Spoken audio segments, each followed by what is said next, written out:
bago tayo dumako doon sa 7 last words of Jesus, basahin muna natin itong Filipos Kapitulo 2. Filipos Kapitulo 2. Versikulo 5 hanggang 8. Ang sabi diyan, Filipos Kapitulo 2, magkaroon kayo sa inyo ng ganitong pag-iisip, na kay Kristo Jesus din naman, na siya, bagamat nasa anyo ng Diyos, ay hindi niya itinuring na isang bagay na dapat panghawakan ang pagiging kapantay ng Diyos. Verse 7, kundi hinubaran niya ang kanyang sarili at kinuha ang anyong alipin na naging katulad ng tao, at palibhasa'y natagpuan sa anyo ng tao, siya'y nagpakababa sa kanyang sarili at naging masunurin hanggang sa kamatayan, maging sa kamatayan man sa krus.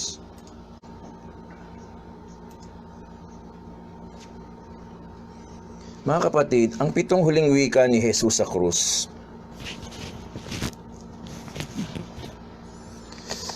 ay ang kanyang mga huling wika bago siya namatay. Ngunit hindi ang kanyang huling salita bago siya umakyat sa langit nung nabuhay siyang muli. Gayunpaman, mahalaga na marinig natin ang mga salita ni Kristo habang siya ay namamatay doon sa krus. Ang pangunahing dahilan kung bakit nagdusa at namatay ang Panginoong Hesus sa krus ay upang ihandog ang kanyang sarili bilang sakripisyo dahil sa ating mga kasalanan. Ang dakilang pag-ibig ng Diyos sa atin ang nagbunsod sa Kanya upang ibigay ang Kanyang buktong na anak, upang mamatay at dumanak ang Kanyang dugo bilang kabayaran sa ating mga kasalanan. Ang mga salita ni Kristo sa krus ay nagpapakita ng Kanyang pag-ibig sa Diyos at sa ating mga tao. Makikita rin sa Kanyang mga huling wika ang Kanyang pag-iisip at katangian. Ang mga ito ay nagbibigay sa atin ng mga prinsipyo na gagabay sa atin habang namumuhay tayo bilang mga tagasunod ni Kristo. Kung talagang sumasampalataya tayo kay Kristo at sa nagawa niya para sa atin, dapat nating piliing magkaroon ng pag-iisip na katulad ng kay Kristo.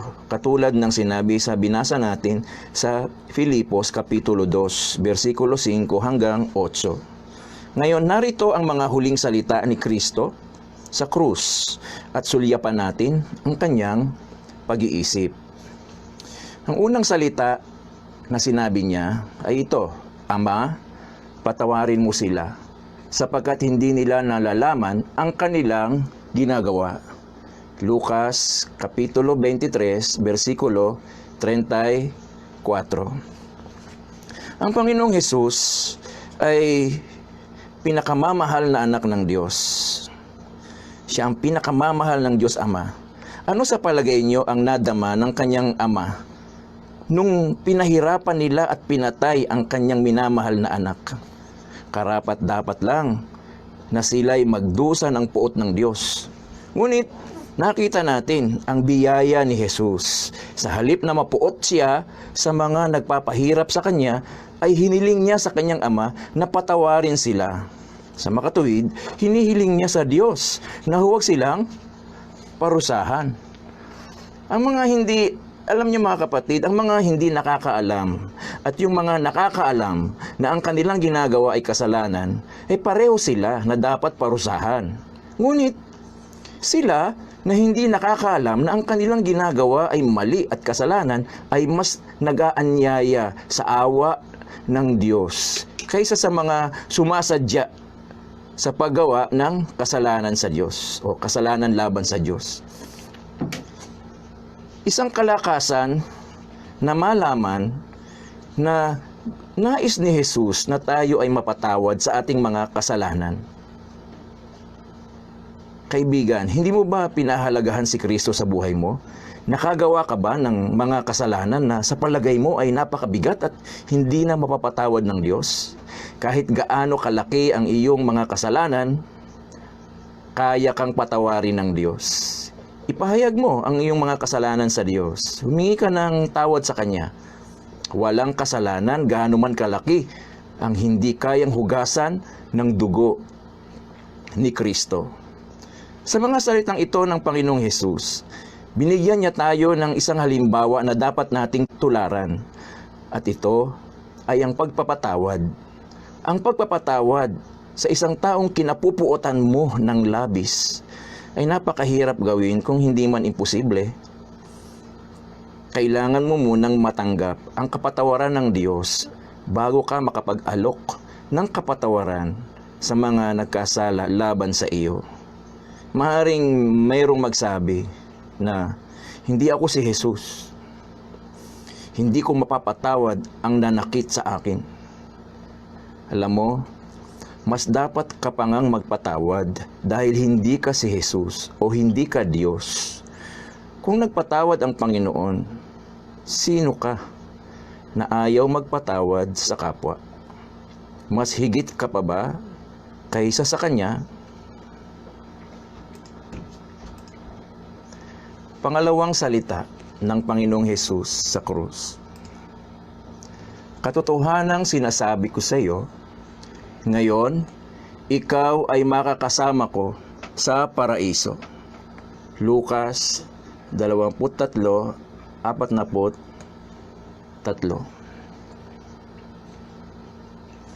Basahin natin ang iba pang mga bersikulo na nakapalibot dito sa talatang ito. Lucas Kapitulo 23, verse 39. Patuloy siyang pinagtawanan ng isa sa mga kriminal na ipinako na nagsasabi, hindi ba ikaw ang Kristo? Iligtas mo ang iyong sarili at kami. Subalit sinaway siya ng isa at sa kanya'y sinabi, hindi ka pa ba natatakot sa Diyos? Yamang ikaw ay nasa gayon ding hatol ng kaparusahan? Tayo ay nahatulan ng matuwid sapagkat tinanggap natin ang nararapat na kabayaran sa ating mga gawa. Subalit ang taong ito, hindi gumawa ng anumang masama. Sinabi niya, Jesus, alalahanin mo ako pagdating mo sa iyong kaharian. At sumagot siya, katotohanang sinasabi ko sa iyo, ngayon ikaw ay makakasama ko sa paraiso. Mga kapatid, binigyan ni Jesus ng katiyakan ang isa sa mga kriminal na nakapako sa isa pang krus. Katiyakan na kapag siya ay namatay, isasama siya ng Panginoong Jesus sa paraiso. Ano ang nakita ni Jesus sa kriminal na ito? At ipinangako niya sa kanya na isasama niya siya sa paraiso. Nakita ng Panginoong Hesus ang pananampalataya ng taong ito. Ang taong ito ay naniniwala na si Jesus ay hindi mananatiling patay. Itong kriminal na ito ay naniniwala na si Jesus ay maghahari. Kinilala niya na si Jesus lamang ang makapagliligtas sa kanya.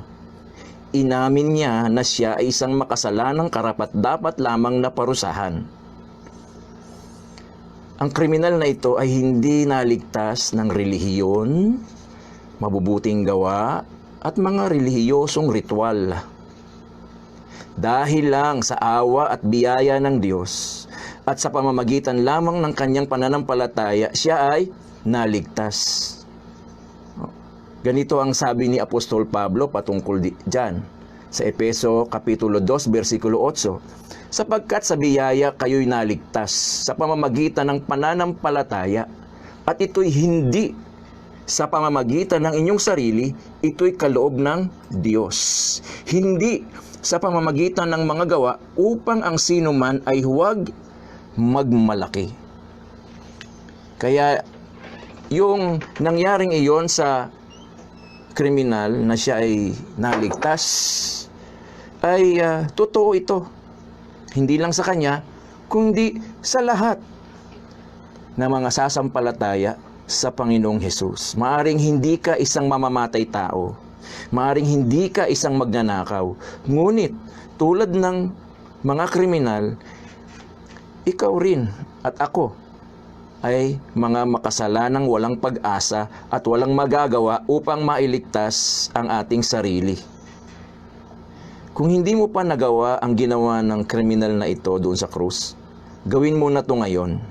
Aminin mo sa Diyos na ikaw ay isang makasalanan, magsisi ka ng iyong mga kasalanan, tanggapin mo si Jesucristo bilang iyong Panginoon at tagapagligtas. Kung pagtitiwalaan mo ang Panginoong Hesus, ang pangakong makasama sa paraiso ay magiging sa iyo rin. Pangatlong salita ng Panginoong Hesus sa krus. Babae, narito ang iyong anak. Pagkatapos ay sinabi niya sa alagad, narito ang iyong ina. Juan Kapitulo 19, versikulo 26 hanggang 27.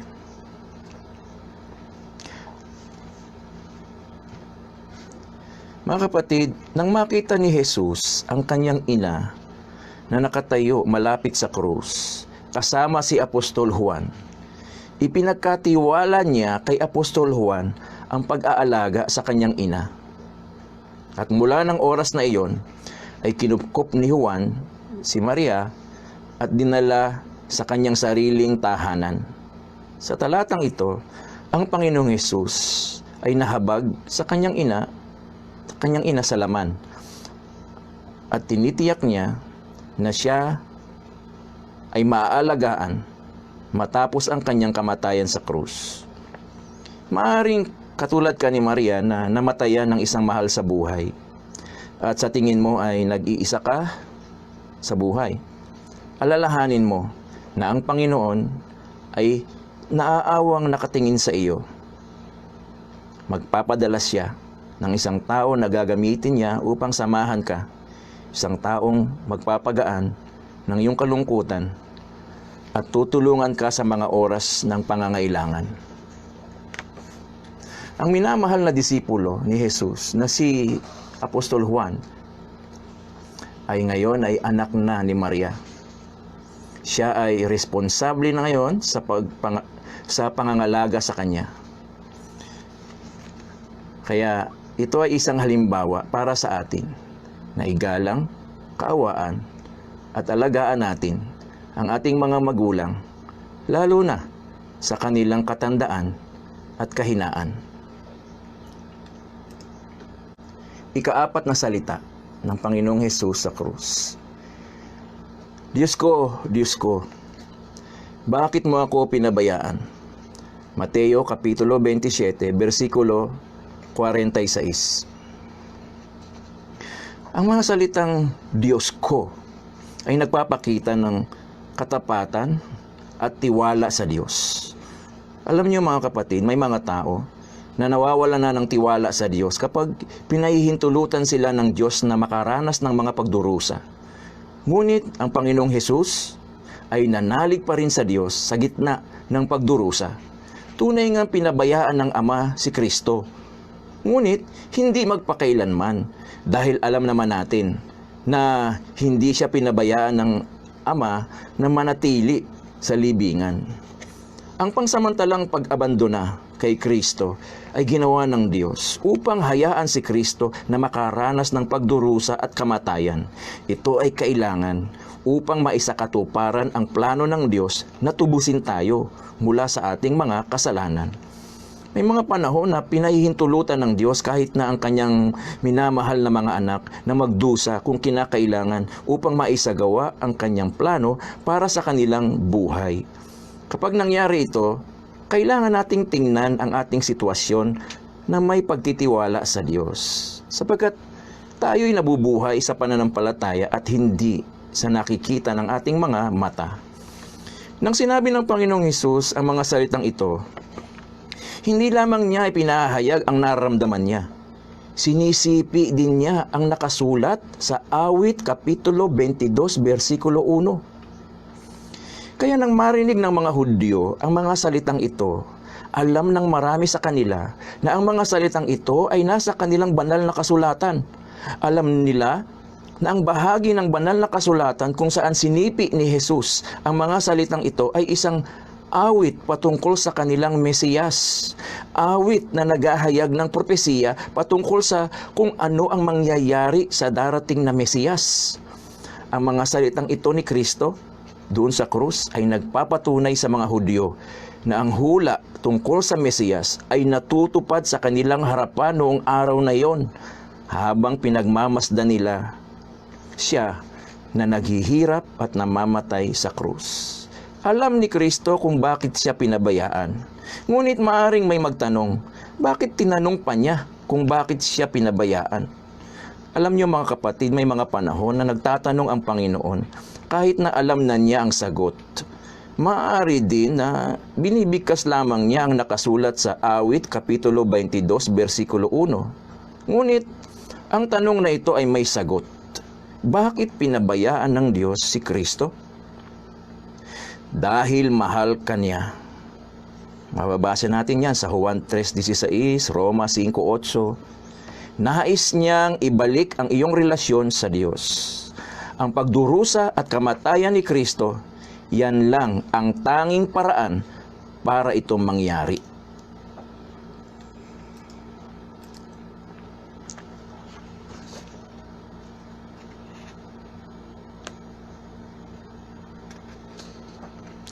Ikalimang salita ng Panginoong Hesus sa krus ng Kalbaryo. Nauuhaw ako.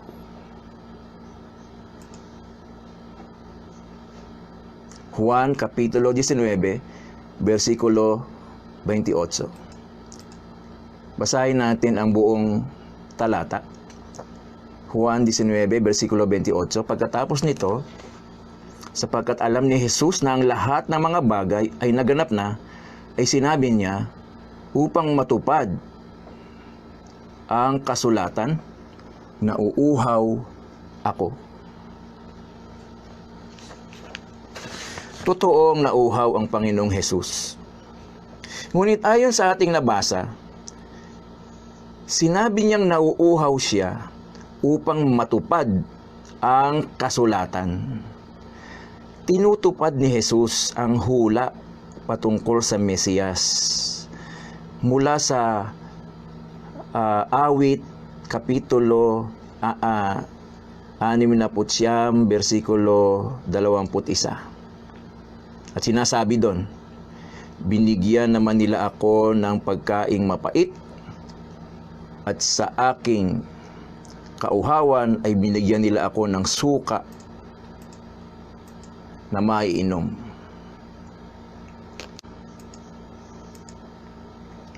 Sa pagkasabi niyang nauuhaw siya, ang mga gwardyang Romano ay kumuha ng suka at pinainom sa kanya, na ito'y nakaugalian na nilang gawin sa mga nakapako sa krus.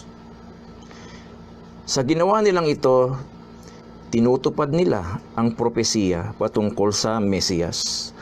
Ang katuparan ng propesiya ay isang pagkumpirma ng Diyos na ang kanilang ipinako sa krus ay siya ang tunay na Mesiyas. Ang katuparan ng mga hula tungkol kay Kristo ay nagbibigay sa atin ng katiyakan na hindi tayo nagkakamali sa pagkilala natin na si Jesus ang Mesiyas, ang anak ng buhay na Diyos. Ito rin ay kalakasan natin dahil ang natutupad na mga propesiya sa Biblia ay nagbibigay sa atin ng katiyakan na ang Diyos ay tapat sa pagtupad ng kanyang mga pangako. Bakit kaya yung uhaw niya ang kanyang binanggit? Siya ay pagod at nakakaranas ng maraming sakit. Gayunpaman, partikular na binanggit niya ang kanyang pagkauhaw. Alam niyo mga kapatid, ang mga taong tumatakbo sa marathon, halimbawa, ay nakakaramdam ng sakit o mga sakit ng katawan at pagod. Ngunit ang mas nais nilang mapawi ay ang kanilang uhaw. Kaya umiinom sila ng tubig habang tumatakbo para madagdagan pa ang kanilang lakas at matiis pa nila ang mga hirap sa pagtakbo hanggang sa makarating sila sa finish line. Para sa akin, ang nakita ko ay ang pagsasabi ni Jesus na nauuhaw siya at ang pagpapainom sa kanya ng suka ay nagpapakita na sa kabila ng kanyang grabing pagdurusa, handa pa rin siyang magtiis. Gusto pa niyang lumakas ng kaunti upang tapusin ang kanyang misyon. Handa pa rin niyang tiisin ang kanyang pagdurusa hanggang sa matapos na ito sa kamatayan.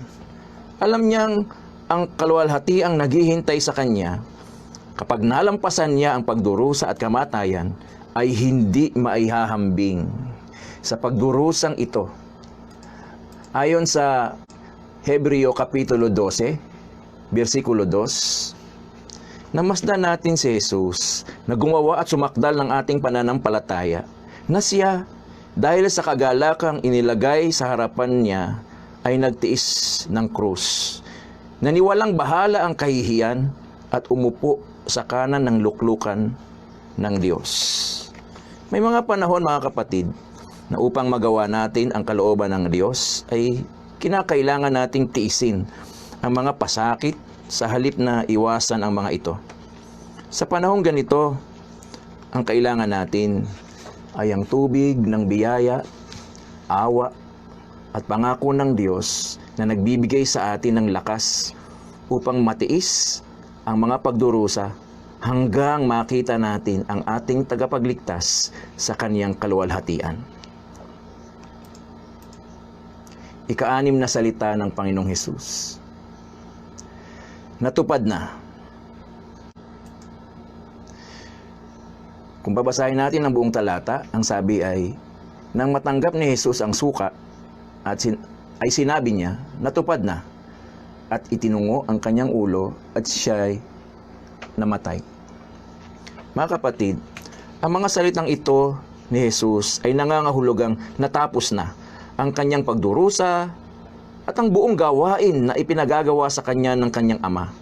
Napapaloob sa mga gawain ito na tinapos niya ay ang ipangaral ang ebanghelyo, gumawa ng mga himala, at makuha ang walang hanggang kaligtasan para sa mga sumasampalataya sa kanya.